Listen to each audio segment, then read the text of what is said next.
Hi, I'm John Honeycutt. You and I are scheduled for a phone call in a couple of days. This presentation is intended to precede that so that I can honor your time better. Please express my appreciation to Callie. She was very helpful in making this happen. The presentation, I hope, will take about maybe 5 minutes. And my dissertation at Liberty University is engaging church teams to help support youth aging out of care. Now, my interest in this subject was because my wife and I adopted teen brothers out of the Tulsa Boys Home during the pandemic. The big picture here is emerging adults aging out of child welfare. Child welfare, or CPS, is instrumental, of course, and IL stands for independent living. You would know these statistics better than I do, but generally it looks like there's 400,000 young people in the services of child welfare across the country.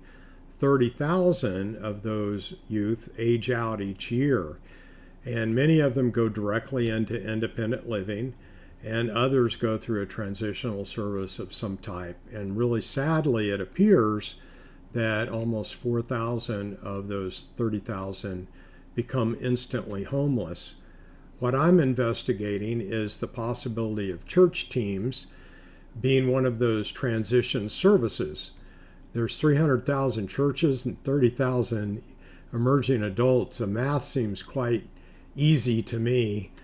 So how could we engage and garner interest, commitment, action, and divide the responsibility of adults from a church on a team to help one aging out youth become independent faster than they might have otherwise? So these next 3 slides are not really all that important, but here are my research questions.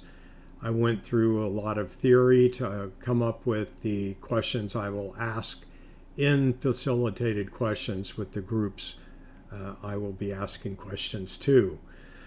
So how can we garner interest, commitment, action, and responsibility within those teams? But that's not what I'm asking you for your advice on, although I would welcome that also. What I'm interested in is validating my assumptions around child welfare services. In Oklahoma, it seems like this is where all the magic happens. And in particular, this group here seems like it might be really important for me to listen to.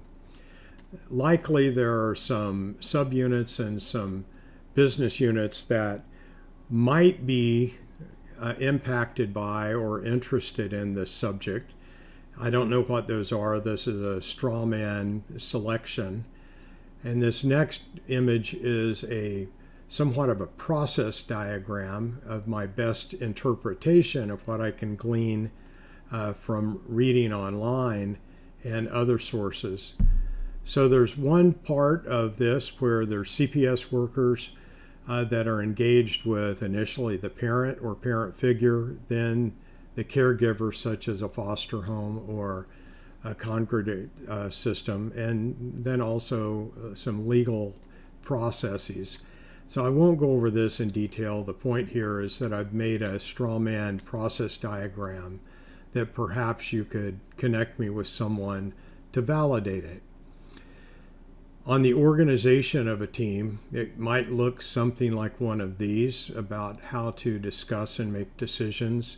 It might look something like one of these, sort of a hierarchy, a formal team. But I'll be asking the people participating in my sessions about what that might look like. So my questions are, am I close? And if not, where am I off? Your advice obviously will be deeply appreciated. Is there a point of contact that I might be able to collaborate with or spend a bit more time with, even face to face, just to get some verification or ideas or constructive criticism? And also, how might I help you? I'd be pleased to share my research with you.